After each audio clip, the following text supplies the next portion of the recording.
One dinner, two headlines, and a country that can't agree on whether the president was healing or heckling.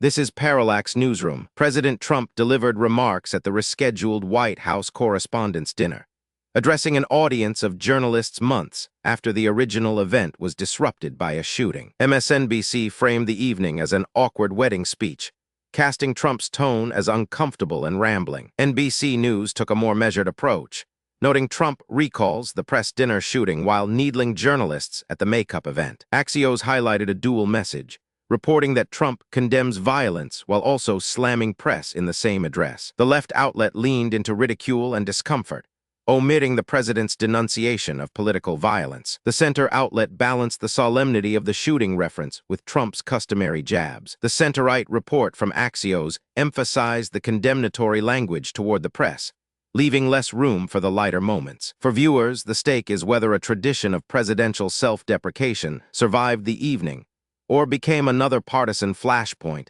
in an already fractured press relationship. The Democratic National Committee selected South Carolina to hold the first 2028 Democratic presidential primary. NBC News reported straightforwardly that a DNC committee sets up South Carolina to vote first, focusing on procedural mechanics. CNN similarly noted South Carolina was picked by DNC panel to lead the nominating calendar, keeping the story procedural. Fox News framed the decision as the outcome of a battle over key voting blocks, emphasizing the political maneuvering behind the choice. Axios kept it brief, reporting the Democratic panel taps Carolina for first 2028 primary.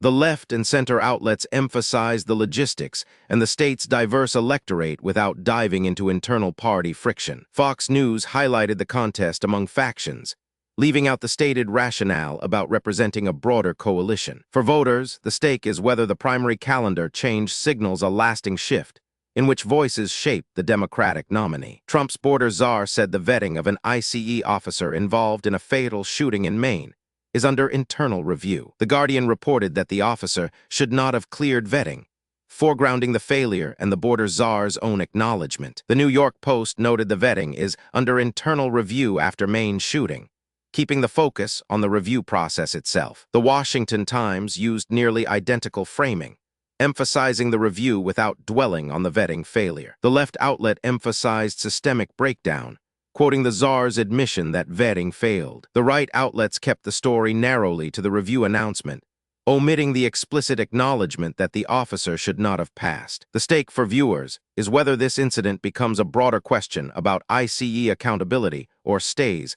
contained as an isolated personnel matter. The United States paused military strikes against Iran for at least one day. NPR reported the pause continued for a second straight day, and noted Tehran reciprocated, emphasizing mutual de-escalation. The Guardian said Trump was advised to halt bombing, placing agency with advisors rather than the president. Axios reported a top U.S. military commander advised halting Hormuz bombing, and separately that Trump ordered military not to conduct strikes on Friday. The left outlets emphasized the advisory chain and reciprocal Iranian restraint, leaving the strategic rationale light. The center outlet detailed the commander's recommendation and Trump's order, showing a clear command sequence. What each side left out varies.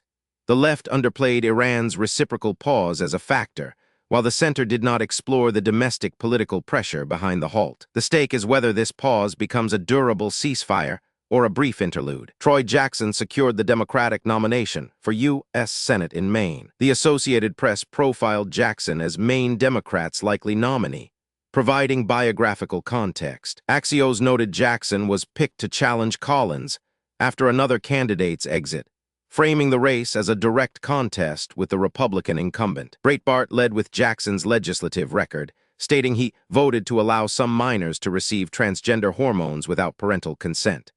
The Washington Times called him a lawyer-turned-lawmaker who claims Maine's Senate nomination.